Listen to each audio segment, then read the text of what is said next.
Welcome to Abrar electrical world channel. ये नाम लिखा हुआ भी है, ईमेल भी है आपके सामने। अगर कोई भी क्वेरीज हैं आप इस पे कर सकते हैं।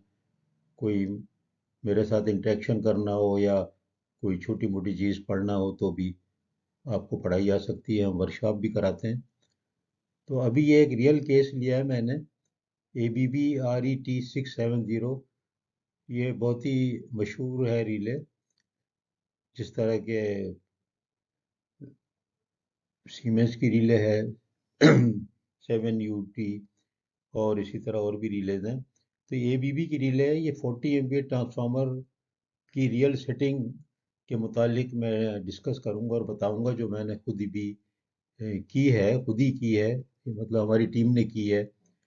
तो इसमें आप देखेंगे कि हम सबसे पहले पार्ट में मैं इसके कुछ फंडामेंटल बताऊंगा एबीबी के रेफरेंस से, आरईटी रिले 670 के रेफरेंस से, न्यूमेरिकल रिले है। और उसके बाद फिर हम उसके कर्व देखेंगे और फिर हम सेटिंग करेंगे। तो आपको बेसिक नॉलेज मैंने, जनरल नॉलेज जो है वो तकरीबन 7-8 वीडियो लेक्चर्स में दे दी है ऑलरेडी। तो इसमें देखिए, ये जो एबीबी रिले RET670 है ये न्यूमेरिकल रिले है, मल्टी फंक्शन है। मैंने उनका तस्करा नहीं किया इसमें, जो और भी रिलेज हैं इसके अंदर।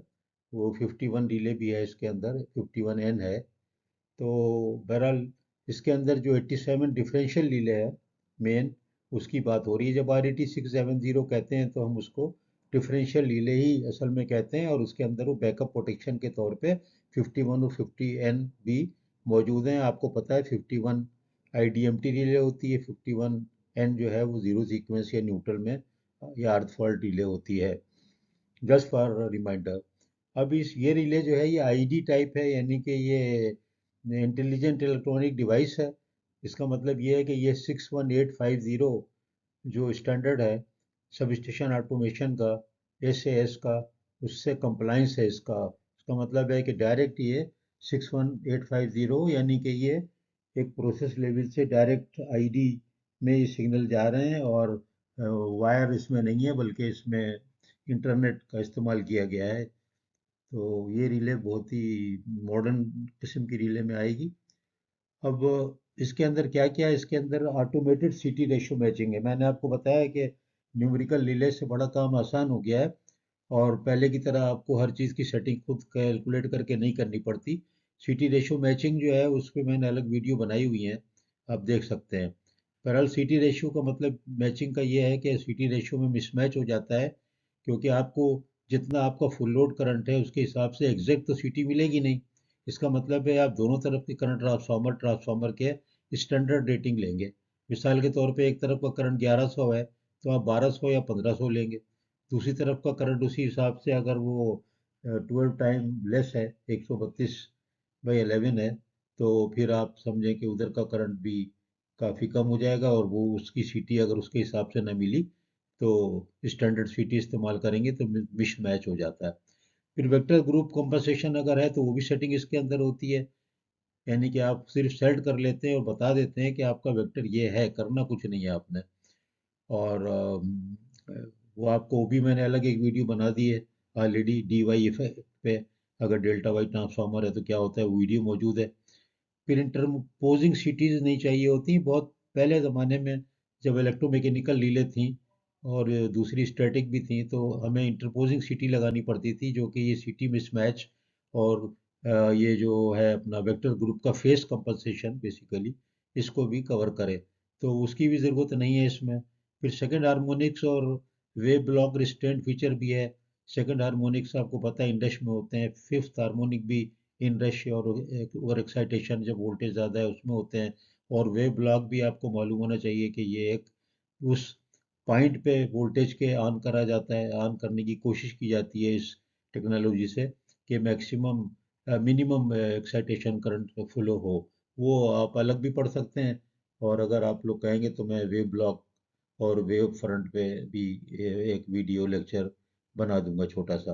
बहरहाल अभी हमारा मेन मौजू है डिफरेंशियल रिले RET ABB670। और जब ये समझ लेंगे तो ये समझ लीजिए कि दूसरी जो डिफरेंशियल रिले होंगी ना, GE ABB वगैरह, वो 19-20 यही सब फीचर सारे होंगे।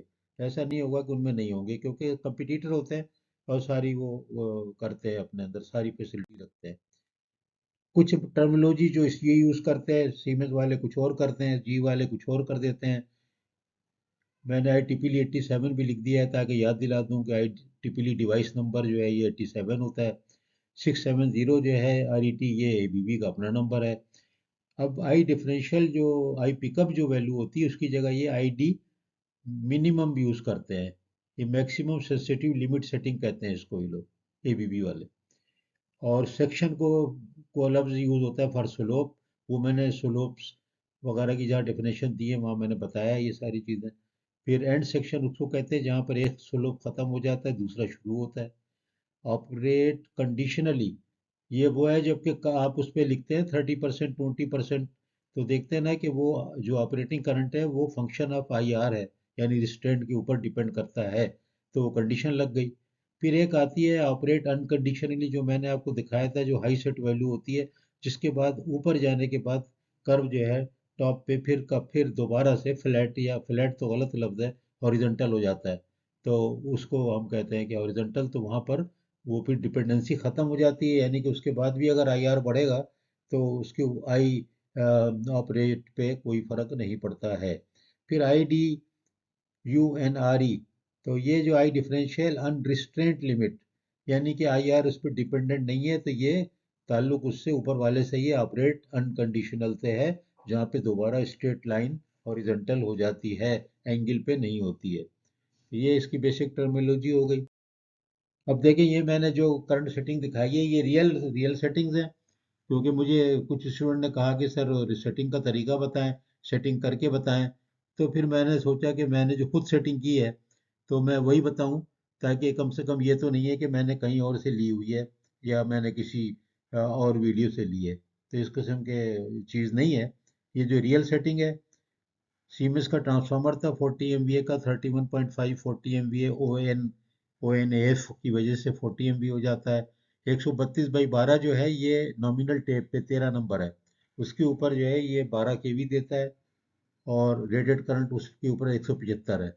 और नॉर्मल नॉमिनल टेप जो है यानी सेंटर मिडिल टेप 13 है, 13 है, उसके ऊपर रेटिंग दी जाएगी पहले, ये आप देखेंगे क्या है। फिर मैक्सिमम करंट मिसमैच निकालेंगे। अब कैसे निकाला? 132 kV current at minimum tape, यानी टेप 1 पे कितना है, 152, 152 कहाँ से आया? ये नेम प्लेट से आया, मैनुअल से आया। किसके? सीमेंस के, एबीवी से नहीं। एबीवी के नहीं, ट्रांसफार्मर सीमेंस का है, लिखा है मैंने। फिर इसी तरह 132 kV at maximum tap number 25, tap इसमें बीच में 13 है, और ऊपर एक टेप 1 और फिर नीचे 25। अगर 25 पे कर देंगे तो करंट जो है वो 206 एम्पियर हो जाता है 132 केवी पे। तो डिफरेंशियल करंट कितना हो गया? अच्छा, जो फर्क इधर पड़ेगा उधर भी पड़ेगा, तो डिफरेंशियल करंट कितना हो गया? डिफरेंशियल करंट मैंने निकाल लिया, जो है एक तो 13% है, जो कि टेप 1 की वजह से होता है। 175 माइनस 152, 23/175 करेंगे 13% आएगा। फिर मैंने वो कैलकुलेशन छोड़ दिए हैं। इसी तरह जब आप मैक्सिमम टेप वाले पे करेंगे तो ये 18% आ जाएगा। तो 18% इज हायर देन 13%। तो मैं क्या लूँगा, मैंने क्या लिया, मैंने 18% इसको कंसीडर कर लिया, जो कि सीटी रेशो मिसमैच आया। फिर सीटी जो लगी हुई है वो वहाँ पर 5P20 लगी थी। तो 5P20 में आपको पता है कि 5 इज द परसेंटेज एरर, तो मैंने लिख दिया 5%। फिर एक सेफ्टी मार्जिन 5% मैग्नेटाइजिंग करंट का लगाते हैं कि ड्यू टू ओवर एक्साइटेशन, और वैसे भी एरर जो है वो सेफ्टी फैक्टर हर चीज़ में ही लगता है। तो ये रिकमेंडेड जो हो गया ID मिनिमम, ये 30% है, तो 30% की सेटिंग कर दी गई। ये है। और मैंने आपको देखा बॉस जी का 20% बताया, और मैंने लेकिन कहा है वर्बली हर जगह कि 10-20 से लेके 25-30% तक भी हो सकती, 40 भी हो सकती है। डिपेंड करता है कि ये कैलकुलेशन से कितना मिसमैच आता है। तो ये रियल सेटिंग है, इसको आप लोग समझ लें अच्छी तरह, नहीं तो मुझसे कुछ और ही पूछना है पूछ लें, ईमेल कर दें तो अच्छा रहता है, या यहाँ लिखेंगे तो बाज़ औक़ात मैं नहीं देख पाता हूँ। अगर, लेकिन आपको बेसिक नॉलेज होनी चाहिए, आपको प्रोटेक्शन के बेसिक नॉलेज होना चाहिए, तो इसका फ़ायदा है। लेकिन बिल्कुल मैं आपको to the point case study real setting बताने की कोशिश कर रहा हूँ, क्योंकि आपको ये कहीं और मिलेंगे नहीं। मैंने सारे नज़ारे मैं भी देखता हूँ, आप भी देखते हैं।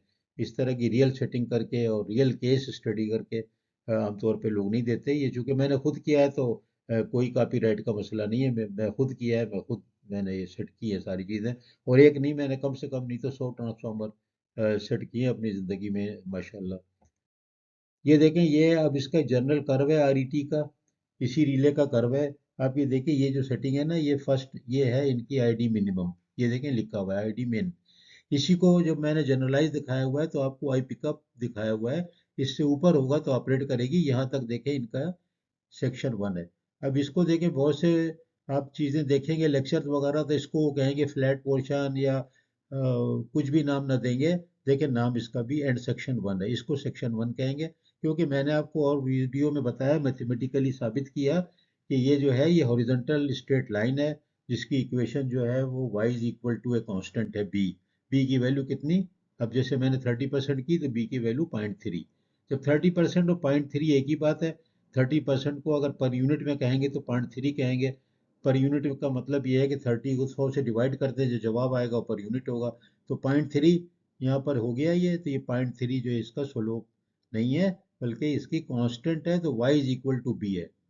स्लोप इसका जीरो है, हॉरिजॉन्टल लाइन है, m जीरो है। तो ये आगे गया, आगे चला गया, आगे गया, आगे। ये देखिए सेकंड है, सेकंड स्लोप यहाँ से यहाँ तक आ गया। ये कह रहा है एंड सेक्शन 2 कह रहे हैं इसको। अब ये स्लोप जो है ये मैन्युफैक्चरर की अपनी अपनी रिलीज में खुद दिया होगा। आपने खाली इसके वैल्यूज वगैरह सिलेक्शन करनी है। ये सारी ये स्लोप सेलेक्ट करना है आपको, बड़ा आराम है। स्लोप सेलेक्ट कर लें, खत्म काम। इसके बाद थर्ड स्लोप कहाँ से शुरू हो गया, वो यहाँ से शुरू हो गया। ये 3.5 टाइम, अगर देखें इसको फॉल्ट करंट का ये टाइम है, 3 लिखा हुआ है ना, टाइम्स आई फॉल्ट। तो ये देखें आई रिस्ट्रेंट जो है ये यहाँ से लेके थर्ड सेक्शन हो गया। इसके बाद ये देखें ये ऐसे ऊपर जाके, ये जाके और ये ऊपर जाके ऐसे मिलेगा। और यानी इसके बाद जो है ये कर्व ऐसे होगा सीधा। मैंने दूसरी अपनी वीडियो में ये कर्व को सीधा दिखाया है। उसको मैंने स्लोप पर इतना लिया, यहाँ से यूँ ले लिया मैंने, यूँ लेके मैंने ऐसे कर दिया। तो ये जो आपका है, इसके बाद देखें फिर ये यहाँ पर ये हॉरिजॉन्टल हो गया कर्व। स्ट्रेट लाइन कर्व तो ना कहें, स्ट्रेट लाइन हॉरिजॉन्टल हो गई। तो हॉरिजॉन्टल स्ट्रेट लाइन हो गई, इसका मतलब ये है कि फिर देखें यहाँ से यहाँ तक में बढ़ता अगर चला जा रहा है आई रिस्ट्रेंट टाइम्स आई फॉल्ट, तो कुछ भी आपके आई ऑपरेशन में फर्क नहीं पड़ रहा है। इसको ही हाई सेट वैल्यू कहते हैं, जो कि high set value independent of नहीं है आई आर।